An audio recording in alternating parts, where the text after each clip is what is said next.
저는 지금도 믿기지 않습니다. 치매 걸린 엄마가 평생 숨겨온 첫사랑 때문에 제가 30억 유산 소송에 휘말릴 줄은요. 더 놀라운 건 그 첫사랑이 제 남편의 아버지였다는 겁니다. 그날 거실 테이블 위엔 유언장과 통장 내역, 편지가 가득 쌓여 있었어요. 신우이가 소리부터 질렀습니다. 말도 안 돼. 우리 아버지가 정신이 온전했을 리 없어. 저는 숨을 삼켰습니다. 아버님 유언장은 변호사 공증도 있고 날짜도 다 맞아요. 신우이 남편이 끼어들었어요. 이게 무슨 소리입니까? 사돈 어르신, 치매시잖아요. 무슨 첫사랑이에요? 그건 다 헛소리죠. 저는 차분하게 사진과 편지를 꺼냈습니다. 착각 아니에요. 증거도 있고요. 신우이가 편지를 잡아 흔들었어요. 이게 증거야? 이건 그냥 옛날 연애 편지잖아. 저는 단호하게 말했습니다. 필적 감정 막히면 아버님 친필로 나와요. 그 순간 신우이가 남편을 향해 돌아섰습니다. 오빠는 15년 전부터 이런 거 알고 있었다며? 근데 왜 입을 다물고 있었어? 남편은 고개를 숙였어요. 미안해. 신우이가 소리쳤습니다. 미안하다고? 이 돈이면 나 빚 다 갚아. 신우이 남편도 울먹이며 말했어요. 형님, 제발요. 빚쟁이들이 매일 집에 찾아옵니다. 우리 정말 죽을 맛이에요. 이번 한 번만 좀 눈 감아 주시면. 저는 믿을 수 없었어요. 엄마의 60년 마음이 이렇게 돈으로 취급받는다는 게 안 돼요. 이건 엄마 권리예요. 법적으로 정당해요. 신우이가 벌떡 일어났어요. 그래? 그럼 나도 변호사 쓸 거야. 법정에서 봐. 치매 진단서 싹 다 뒤질 거야. 쾅 하고 문이 닫혔습니다. 남편은 고개를 들지 못했고 저는 조용히 물었습니다. 당신은 누구 편이에요? 남편이 제 손을 잡았어요. 당신 편이야. 그리고 어머님 편. 그날 밤 저는 알았습니다. 이 싸움은 가족 싸움이 아니라 법으로 가야 하는 싸움이라는 것을. 그 순간부터 전쟁이 시작됐습니다. 엄마가 치매 판정을 받은 날이었습니다. 2023년 9월 12일 오후 병원. 알츠하이머 중기입니다. 앞으로 진행이 빠를 수 있습니다. 의사 말에 머리가 하얘졌어요. 엄마는 제 옆에 멍하니 앉아 창밖만 보고 있었죠. 집에 돌아와 저녁을 차렸습니다. 엄마, 식사하세요. 엄마는 식탁에 천천히 앉았어요. 저랑 남편이 마주 앉았고요. 그런데 밥을 한 숟가락 뜨던 엄마가 불쑥 말했습니다. 민수야, 이리 와. 저는 고개를 들었어요. 민수, 그런데 엄마 목소리가 이상했어요. 치매 때문에 하는 소리가 아니었어요. 젊었을 때처럼 설렌 목소리였어요. 인수야, 좀 늦었네. 많이 기다렸어. 남편 얼굴이 하얗게 질렸습니다. 어머님 저 영수잖아요. 영수요. 남편은 젓가락을 내려놓고 화장실로 뛰어들어갔습니다. 문 뒤에서 작게 우는 소리가 들렸어요. 저는 얼어붙은 채 앉아 있었어요. 왜 저렇게까지? 다음 날부터 이상한 일이 시작됐습니다. 남편이 퇴근하면 제일 먼저 엄마 방으로 가는 겁니다. 엄마는 남편만 찾았습니다. 민수야? 민수야, 손 좀 잡아줘. 민수야, 너는 항상 따뜻했어. 저는 엄마한테 물었습니다. 엄마 내 남편 이름 기억나요? 인수, 아니요. 남편은 영수예요. 윤영수. 그럼 남편이 아니라 내 이름은요? 미안해. 그건 잘. 제 이름은 있는 엄마. 민수라는 이름만 기억하는 엄마. 단순한 치매가 아니었습니다. 뭔가 더 큰 비밀이 숨어 있었어요. 그리고 그 비밀은 제가 우연히 상자 하나를 꺼낸 순간 드러났습니다. 엄마 방을 치우다가 옷장 위쪽에서 오래된 나무 상자 하나를 발견했습니다. 먼지가 소복하게 쌓인 상자. 열어보자 흑백 사진, 편지, 노트가 가득했어요. 제일 위에 사진 한 장. 젊은 엄마가 환하게 웃고 남자와 손을 잡고 서 있었습니다. 사진 뒷면엔 이렇게 적혀 있었어요. 영자와 민수, 1963년 6월 남산. 심장이 세게 뛰었어요. 민수, 설마 아니겠지? 상자 안을 뒤지자 편지 봉투가 여러 묶음 나왔습니다. 첫 번째 편지를 펼쳤어요. 영자야, 나는 너를 잊지 못해. 다음 생에는 꼭 만나자, 민수. 그 밑에 또 하나, 또 하나. 전부 같은 이름, 전부 같은 내용. 그리고 마지막 편지엔 영자야, 시간이 얼마 남지 않았어. 그래도 너만 사랑했어. 너의 민수. 저는 편지를 모두 정리해 봤어요. 총 20통. 1963년부터 2009년까지 무려 46년 동안 쓰인 편지였어요. 그리고 맨 아래에서 황색 서류 봉투 하나가 나왔습니다. 유언장. 손이 떨렸어요. 열어보니 이름이 적혀 있었어요. 윤민수. 윤민수? 잠깐. 우리 시아버지 이름? 유언장 내용은 단 한 줄로 요약됐습니다. 재산 30억 중 30%는 김영자에게, 그녀가 먼저 세상을 떠나면 그 자녀에게 증여한다. 저는 얼어붙었습니다. 김영자. 엄마 이름. 이게 대체 머릿속이 복잡했어요. 사진 속 민수, 편지 속 민수, 유언장 속 윤민수. 이 사람들이 다 같은 사람? 그럼 이 민수라는 사람이 우리 시아버지인 윤민수? 엄마가 평생 잊지 못한 사람. 엄마가 치매가 와도 이름을 부르는 사람. 엄마가 결혼 전에 만나던 사람. 민수, 영수, 비슷하면서도 다른 이름. 그래서 엄마가 남편을 볼 때마다 민수야라고 부르셨던 걸까요? 이제야 이해가 되기 시작했습니다. 그리고 더 충격적인 건 남편이 들어와 상자를 본 순간 바닥에 주저앉아 말했습니다. 미안해. 나 알고 있었어. 숨이 막혔습니다. 뭐를 알고 있었다는 거야? 남편이 떨리는 목소리로 말했어요. 아버지 돌아가시고 유품 정리할 때 편지랑 유언장 다 봤어. 근데 동생 때문에. 그날 남편이 25년 동안 숨겨온 비밀이 밝혀졌습니다. 남편은 말했습니다. 동생이 돈 때문에 매일 울었어. 너무 힘들다고.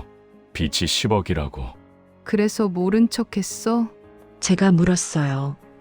유언장이 나와버리면 동생 몫이 줄어들어서. 그래서 그냥 숨겼어. 미안해. 저는 말이 나오지 않았습니다. 당신은 25년 동안 당신 아버지가 내 엄마 첫사랑이었다는 것도 알고 있었다는 거야? 그래. 그 순간 현관문이 열리고 신우이가 들어왔습니다. 남편이 불렀던 거죠. 저는 유언장을 테이블에 올려놨습니다. 신우이는 읽다가 얼굴이 빨개졌습니다. 이게 뭐야? 아버지가 사돈 어르신한테 9억을 남겼다고? 저는 말했습니다. 증거가 다 있어요. 하지만 그녀는 소리쳤습니다. 말도 안 돼. 치매 씨잖아. 이건 언니랑 사돈 어르신이 짜고 친 거지. 그리고 편지들을 집어던졌습니다. 옛날 편지가 무슨 증거야. 우리도 변호사 쓸 거야. 치매 진단서, 정신감정 기록, 과거 병원 내역 다 뒤질 거야. 그러고는 문을 세게 닫고 나갔어요. 그날 밤 저는 결심했습니다. 법정에서 이 싸움을 끝낸다고요. 저는 변호사를 찾아갔습니다. 승소 가능성이 있나요? 변호사는 사진과 편지, 유언장을 천천히 살펴보고 말했어요. 법적으론 완벽합니다. 하지만 문제는 정서적 반발이에요. 상대가 치매를 근거로 공격할 가능성이 높습니다. 그 말이 사실이었습니다. 그래서 변호사는 제게 물었어요. 아버님 친구분들 연락처 알고 계세요? 바로 남편에게 전화했습니다. 여보, 아버지 지인 연락처 있어? 있어. 명함 모아놓은 곳에서 찾아볼게. 사흘 후 세 분의 어르신을 만났습니다. 첫 번째 증인 78세 박정수 할아버지. 찻집에서 조용히 차를 마시던 그가 제가 사진을 꺼내는 순간 눈빛이 흔들렸습니다. 혹시 윤민수 씨 아시죠? 그럼요. 절친이었지. 영자라는 분 아세요? 할아버지 눈에 눈물이 고였습니다. 민수가 평생 그 사람만 사랑했어요. 결혼하고도 애 낳고도 늘 영자 얘기뿐이었어. 저는 물었습니다. 법정에서 증언해 주실 수 있어요? 할아버지는 단호하게 고개를 끄덕였어요. 내 친구를 위해서라면. 두 번째 증인은 79세 이경호 할아버지. 1963년 여름 남산에서 둘이 걸었어요. 민수 얼굴이 그렇게 행복한 건 처음 봤어요. 세 번째 증인은 81세 최동식 할아버지. 그는 떨리는 손으로 제 손을 잡고 말했어요. 민수 마지막 날, 동식아, 나 이제 영자 만나러 간다. 그러고 눈 감았어. 세 분 모두 다른 장소, 다른 시기에 만났지만 말은 한 가지였습니다. 민수는 평생 영자만 사랑했어. 이 증언은 재판에서 판사님 마음을 완전히 움직였습니다. 엄마 상태는 점점 나빠졌습니다. 밥도 못 드시고 말도 흐려졌어요. 2024년 10월 의사 선생님이 저를 불렀어요. 보호자분, 솔직히 말씀드리겠습니다. 이제 시간이 얼마 남지 않으셨어요. 그 말을 듣는 순간 다리에 힘이 풀렸습니다. 병원 복도에서 한참을 울었어요. 남편이 제 어깨를 감싸 안았습니다. 우리 끝까지 같이 지키자. 어머님 혼자 안 가시게. 그날부터 저는 병원과 집을 오갔어요. 하지만 이상한 건 엄마가 시아버지 이름만은 단 한 번도 틀리지 않았습니다. 민수야 왔니? 손 잡아줘. 남편은 매일 퇴근 후 병실로 왔어요. 엄마 손을 꼭 잡고 앉아 있었죠. 어느 날 저녁 엄마가 남편 손을 쓰다듬으며 말했어요. 인수야, 네 손 참 따뜻해. 옛날 그대로네. 남편이 눈물을 흘렸습니다. 어머님 저 윤민수 아들이에요. 하지만 아버지 대신 여기 있을게요. 엄마가 희미하게 웃었어요. 그래도 좋다. 이렇게라도 다시 봐서 10월 28일 새벽 병원에서 전화가 왔습니다. 보호자님, 빨리 오세요. 달려갔어요. 엄마는 산소호흡기를 끼고 가늘게 숨을 쉬고 계셨어요. 엄마, 저 왔어요. 제 손이 엄마 손을 잡았고 남편이 반대편 손을 잡았어요. 엄마가 천천히 눈을 떴습니다. 먼저 남편을 보셨어요. 아주 희미하게 웃으셨습니다. 인수야, 네, 어머니. 엄마가 힘들게 말을 이었어요. 고마웠어. 다시 와줘서. 남편 눈에서 눈물이 떨어졌어요. 어머님, 제가 고맙습니다. 엄마 시선이 제 쪽으로 왔어요. 수진아, 오랜만에 들은 제 이름이었어요. 엄마, 미안해. 엄마가 평생 다른 사람 생각하면서 살아서. 눈물이 쏟아졌어요. 아니에요, 엄마. 엄마는 그냥 그 시절을 살았을 뿐이에요. 엄마가 마지막으로 말했습니다. 인수야, 다음 생에는 꼭 만나. 그리고 조용히 눈을 감았습니다. 심장 박동 소리가 길게 이어지다 멈췄어요. 엄마, 엄마.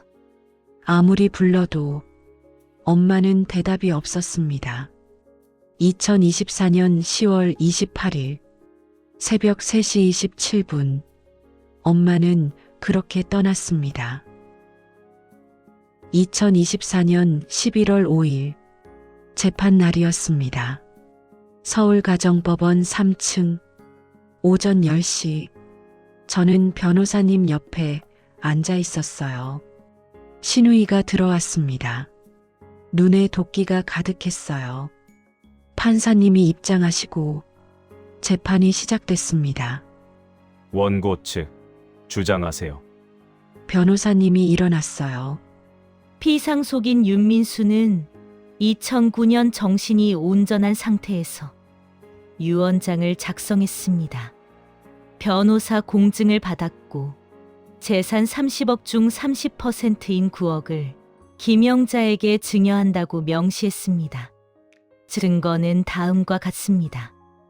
유언장, 편지 20통, 사진, 그리고 지인 3명의 증언입니다.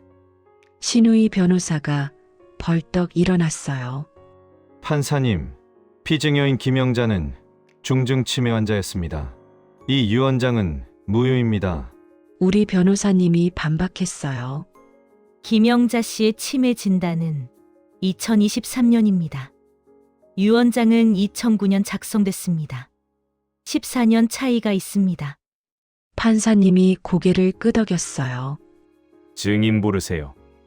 78세 박정수 할아버지가 입장했습니다. 증인은 윤민수 씨와 어떤 관계였습니까? 40년 지기 절친이었습니다. 윤민수 씨가 영자라는 이름을 언급한 적 있습니까? 할아버지가 눈물을 닦으며 말했어요. 술만 마시면 영자 얘기였습니다. 내 인생의 봄은 영자였다. 평생 그 말만 했어요. 신우이 변호사가 물었어요. 60년 전 일을 정확히 기억하십니까? 할아버지가 단호하게 말했어요. 진구가 평생 사랑한 사람 이름을 어떻게 잊겠습니까? 법정 분위기가 바뀌는 게 느껴졌어요.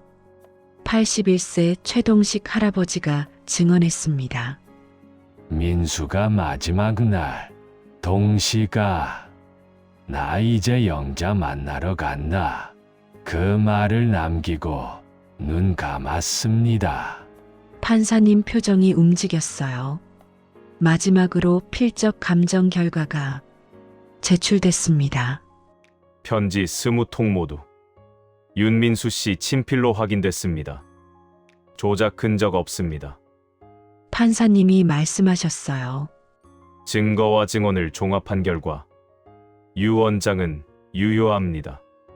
신우이가 소리쳤죠. 항소할 거예요. 판사님은 차분하게 말했습니다. 항소는 권리이나 증거와 판례상 결과가 바뀔 가능성은 낮습니다. 탕하고 방망이 소리가 울렸습니다. 2025년 6월 9억이 입금됐습니다. 엄마도 없고 시아버지도 없고 이 돈을 어떻게 써야 하냐는 생각만 들었습니다.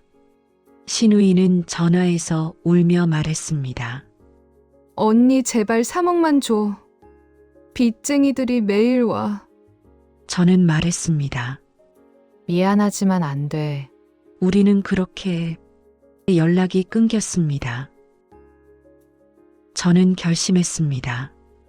이 돈은 내 돈이 아니라 엄마와 시아버지의 마지막 마음이라고. 그래서 재단을 만들었습니다. 황혼사랑 장학재단. 60세 이상 재혼하거나 동반자로 살고 싶은 어르신 100쌍에게 커플당 100만 원을 지원하는 재단. 첫 해에만 300쌍이 신청했고 100쌍이 도움을 받았습니다. 그리고 언론 보도가 나오고 기부금이 들어왔습니다. 그리고 어느 날 신우이가 전화했어요. 언니, 미안해. 나 재단에 기부할게. 우리는 그날 다시 가족이 됐습니다. 재단은 매년 300쌍으로 확대됐습니다. 우리는 양평선산에 가서 엄마 묘와 시아버지 묘에 절을 했습니다. 두 분, 이제 같이 계세요. 두 분 사랑이 300쌍에게 이어지고 있어요. 바람이 불었고 나뭇잎이 부드럽게 흔들렸습니다. 남편이 제 손을 잡았습니다. 당신이 두 분 사랑을 완성시킨 거야. 저는 하늘을 보며 속삭였습니다. 엄마, 당신의 사랑은 헛되지 않았어요. 여러분이라면 이 9억을 어떻게 쓰셨을까요? 저는 이 돈을 사랑을 지켜준 값이라고 생각합니다. 여러분 마음속에도 잊지 못하는 사람이 있나요? 부모님의 첫사랑은 어떤 모습이었나요? 댓글로 이야기 나눠주세요. 한 분 한 분 다 읽겠습니다. 이야기가 좋았다면 좋아요와 구독 부탁드리고요.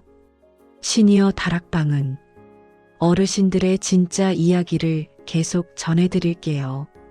오늘도 사랑하는 사람과 후회 없이 행복하시길 바랍니다. 감사합니다.